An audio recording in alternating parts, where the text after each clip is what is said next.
Salve pessoal! Então, o nosso próximo vídeo é o vídeo do Hobbes, tá? Então agora eu vou fazer com vocês a revisãozinha do Hobbes e ainda tem mais um que é o vídeo do Rousseau, tá? De novo, eu vou tentar manter esse vídeo em torno de 20 e poucos minutos. Do Grosses acabou ficando um pouco mais longo, com 30 minutos, mas eu vou tentar manter esse mais curtinho, tá? O que vocês precisam saber do Hobbes? Então, primeira coisa, eu estou me baseando na ordem que foi utilizada para a construção dos argumentos no texto da Era Frateschi. Lógico que eu faço a utilização de trechos do Leviatã, trechos de outras obras do Hobbes, e vou trazendo essas obras para cá, mas principalmente eu estou vinculado ao Leviatã, tá? Algumas observações sobre o súdito, o cidadão em Hobbes, enfim, mas principalmente o Leviatã. E eu gostaria justamente de tentar usar o texto da Iara Frateschi como uma âncora, tá? Esse texto foi escolhido faz 2 anos, 2, 3 anos para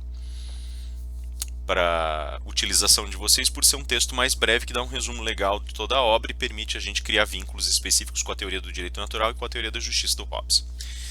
Dito isso, vamos lá então. O que vocês precisam saber? Primeira coisa, na leitura hobbesiana, nós temos nós temos um universo de influências políticas que alimentam a formulação teórica das suas filosofias, né, do encaixe dessas filosofias, mas ao mesmo tempo temos no pensamento hobbesiano forças que vão permitir a ele levar essas filosofias para o terreno político. Então, de novo, ele sofre influências políticas e usa a sua filosofia para legitimar uma certa arquitetura política no seu período. Eu falei para vocês que o Hobbes começou a vida dele lá como educador, que ele teve um contato durante a juventude com a filosofia, que ele pertencia a grupos privilegiados de convivência, então ele teve proximidade com casas nobres, teve proximidade com grupos que faziam pleiteio de espaço político perante o rei, né? Então Hobbes, sendo britânico, começou a adotar uma determinada postura, que era a postura de defesa do poder absoluto da coroa monárquica. E eu quero que vocês lembrem aqui, eu falei para vocês sobre a Revolução Gloriosa, né, cuja data oficial é 1688, se não me engano. 1600, acho que é 1688, desculpa, eu não lembro exatamente da data, mas é no finalzinho do 17. E desde a década de 40 do século 17, então 1640 e poucos, 1644, 45, a gente vai vendo fôlegos revolucionários que basicamente são encabeçados por demandas gradativas crescentes do parlamento. Esse é o ambiente em que o Hobbes cresce política e filosoficamente. O Hobbes nasceu no finalzinho, bem no finalzinho do 16, tá?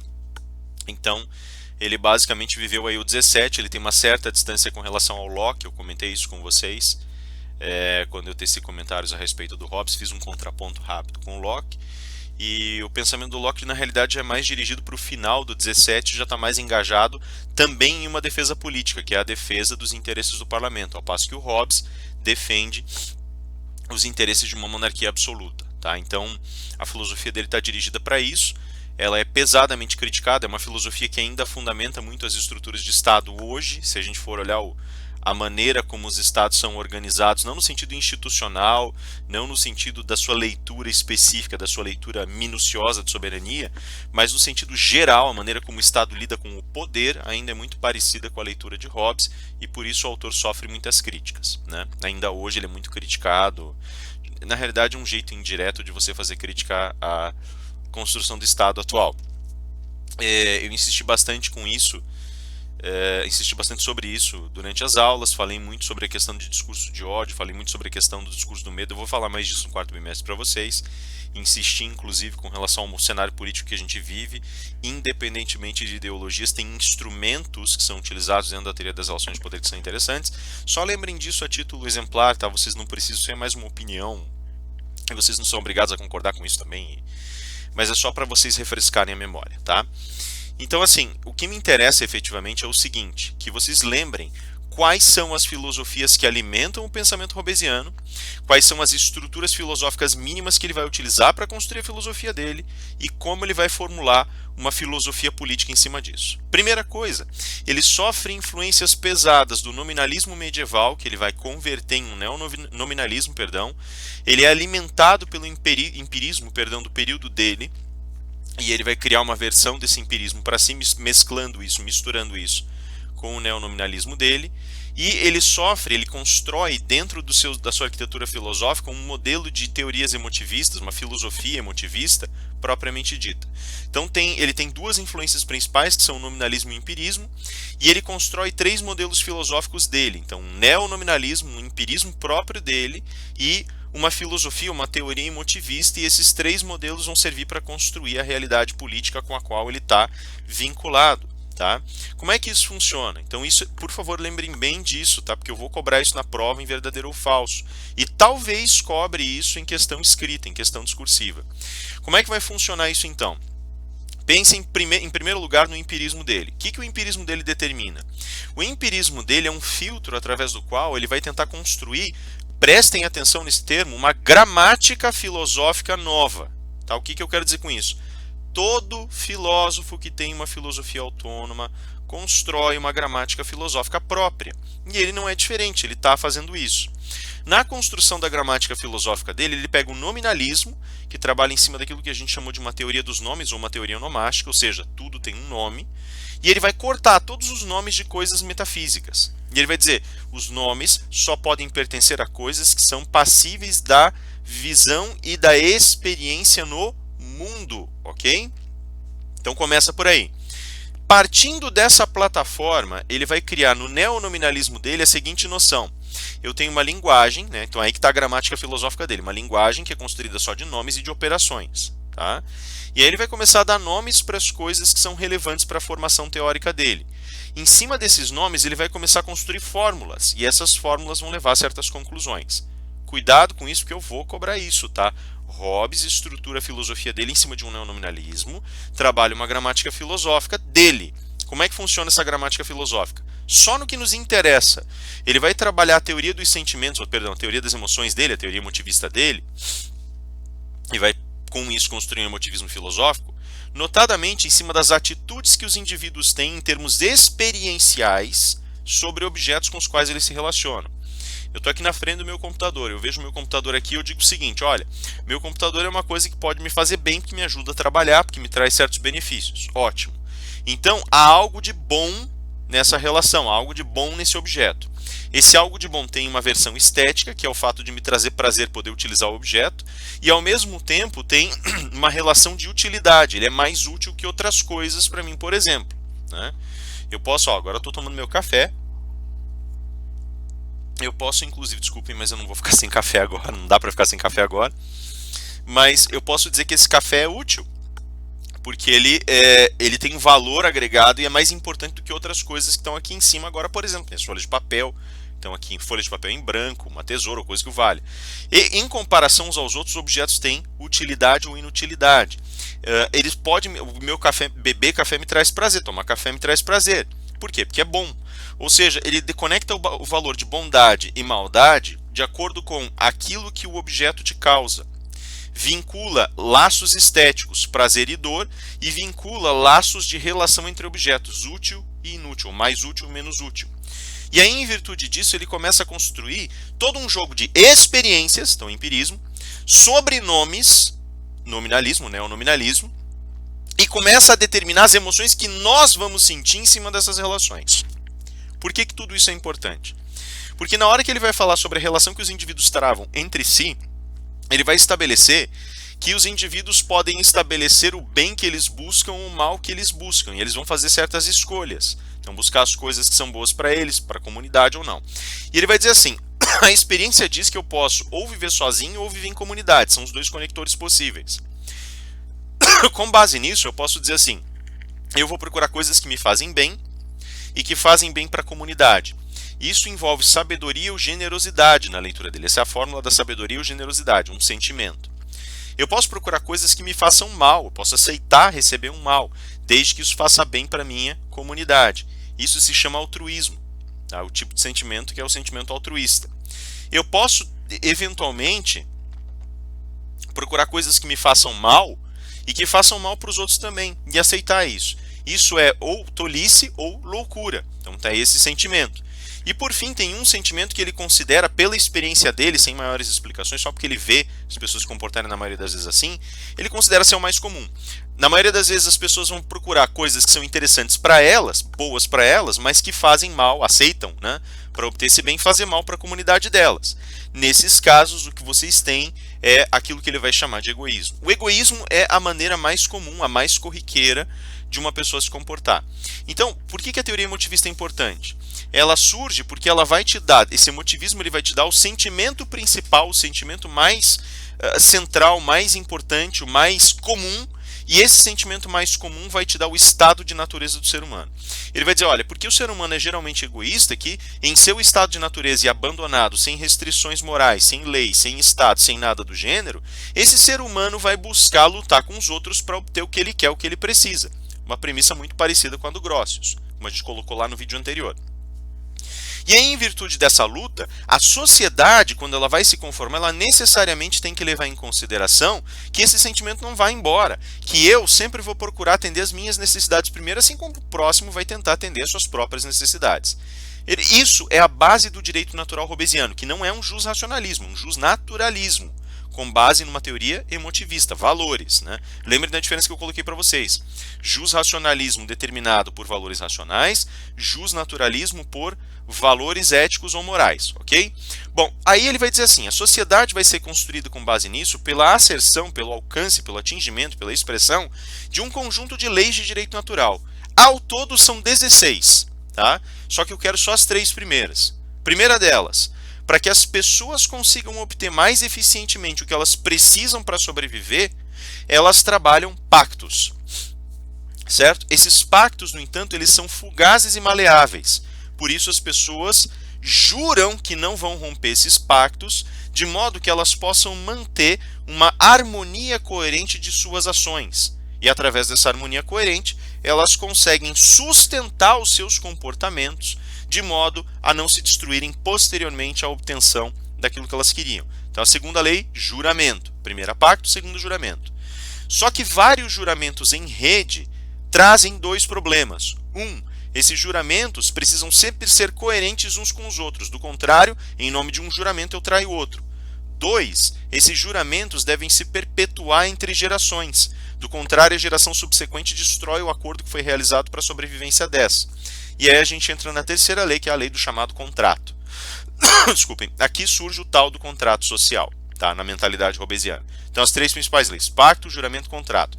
Por caridade, saibam isso e saibam explicar, porque pode ser que eu cobre em alguma questão discursiva. Ainda que na maioria das vezes eu vá me preocupar mais com o Leviatã e menos com o contrato social, pode ser que eu enfie lá as 3 leis de direito natural. E se eu não cobrar aqui, com certeza eu vou cobrar em verdadeiro ou falso alguma coisinha, tá? Desculpem de novo. Então assim ainda tá ruim. Então assim, eu quero que vocês pensem agora no seguinte, com base nessas 3 leis, nós vamos ter a formulação de tantas outras, todas as outras 13. São leis de respeito à propriedade, família, matrimônio, herança, filiação, parentela, enfim, tudo que vocês imaginarem, tá? Contratos, nos contratos específicos naquele meio. Deixa isso de lado, não estou tão preocupado com isso. O que me preocupa agora é o seguinte, havendo a formação desse contrato, é preciso que nós imaginemos, e agora entra em sentido mais forte o texto da Iara Frateschi, que começa na realidade por aqui, nós precisamos de um elemento, alguém, uma figura que consiga coordenar esforços para manter esse contrato funcionando, já que por si em si esse contrato pode facilmente ser rompido e a tendência das pessoas será de tentar buscar elementos, meios, situações para romper esse contrato. Elas são egoístas. Se elas virem oportunidade, elas vão querer romper. E aí o Hobbes fala o seguinte, primeiro, que a intenção central da construção que vem sobre esse contrato é manter a paz entre todo mundo. Essa é a intenção principal do Estado, manter a paz. O Estado serve para a pacificação. E aí ele vai dizer assim, bom, como é que eu faço agora? Eu preciso de alguém para vigiar o contrato.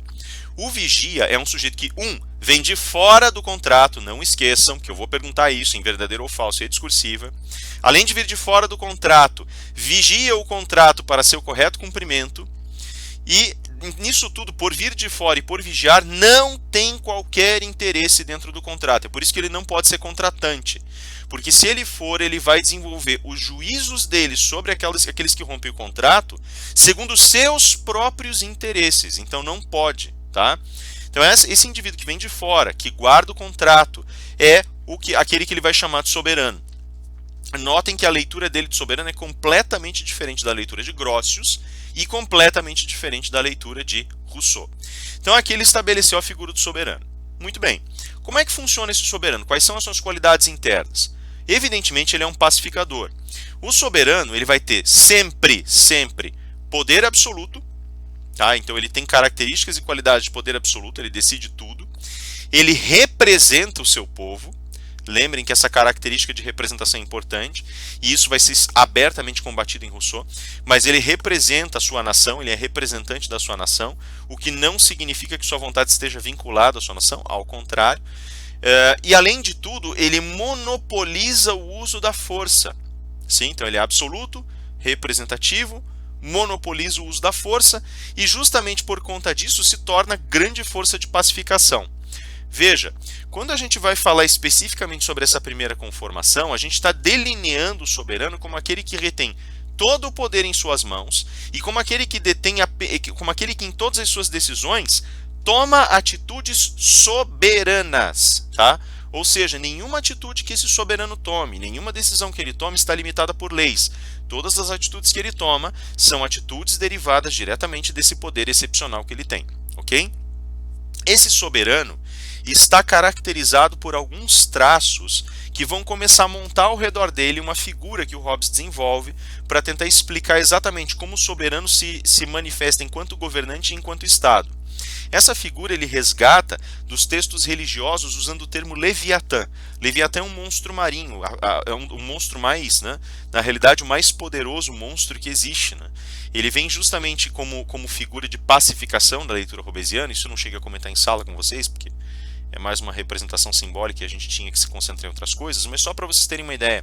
Ele faz uma leitura do Leviatã para falar sobre a ordem de Estado, e ele faz outra leitura do Behemoth, que é outra criatura gigantesca, essa é uma criatura terrena, e que representa a possibilidade de conflito. Mas deixa isso para lá por enquanto, que eu não estou tão preocupado com isso. Minha preocupação principal é com a estrutura do Estado. E ele usa a figura do Leviatã por ser esse monstro onipotente que todos temem, que é mais poderoso que tudo, e que, portanto, incorpora as características do soberano.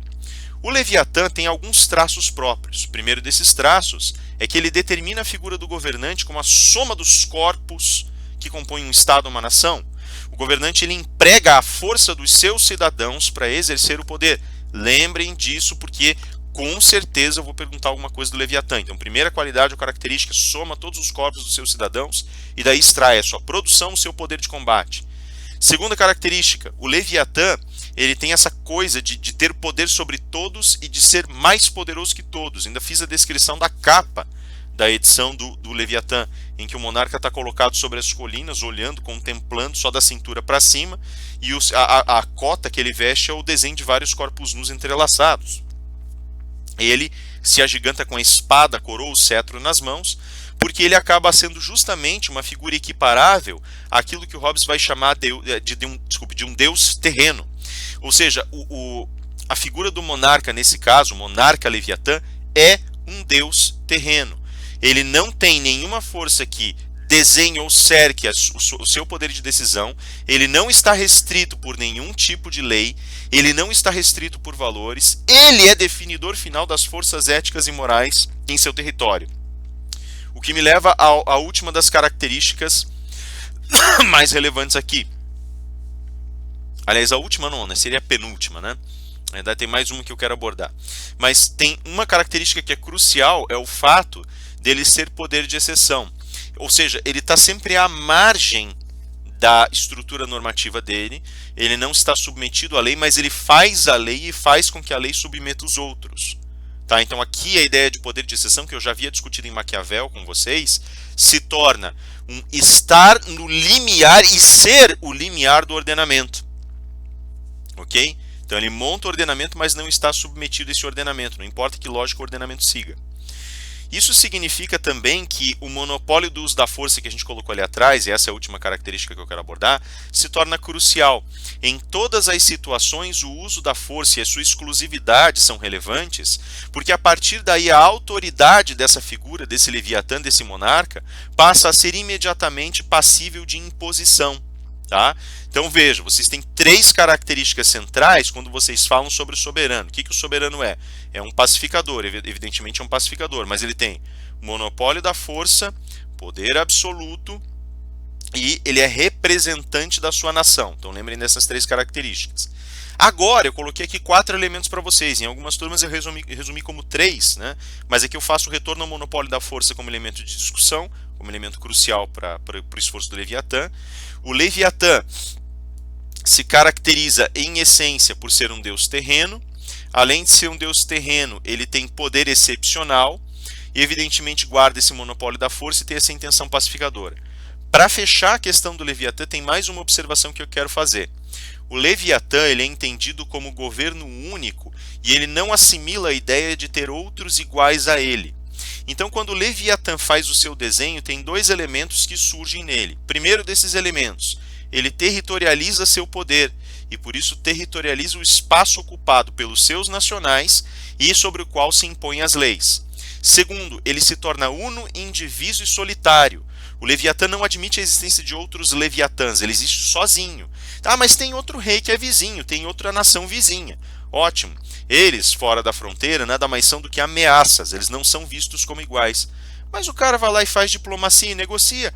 Claro, ele não vai ter força para lutar contra todo mundo o tempo todo, mas o que acontece fora das fronteiras do Estado é, mais uma vez, o resgate do estado de guerra de todos contra todos. Tá? Então lembrem bem, Leviatã, volta à questão do monopólio da força, porque ela é crucial para mantê-lo existindo. Ele é um deus terreno, ele tem características de poder excepcional, monopoliza, evidentemente usa o monopólio da força para se sustentar. Além de todas essas características, esse Leviatã emprega as suas forças criando um desenho de exclusão e trabalha com isso, cuidado com esse termo, territorialização dos seus nacionais. Se eu perguntar sobre o Leviatã em discursiva, tem que me falar isso. E além disso, estabelece que todo o universo externo é um universo de meras ameaças ao seu povo e a si. Ok? Lembrem dessas características. Cuidado com essa questão. Para terminar a questão, para terminar a questão de Hobbes, né? Como é que funciona, agora o último bloco, a questão da punição e do uso do exercício do poder penal na soberania hobbesiana? Em Hobbes, a punição estabelecida é uma punição sui generis, é uma punição particular, peculiar. Por quê? Ela está muito próxima da punição do Grotius, mas ela tem características especiais. O Grotius, eu falei para vocês, ele mencionava que o sujeito que precisasse ser punido, ele acabaria sendo tratado dessa maneira em virtude de transgressões éticas. O que o Hobbes fala? Não tem nada a ver.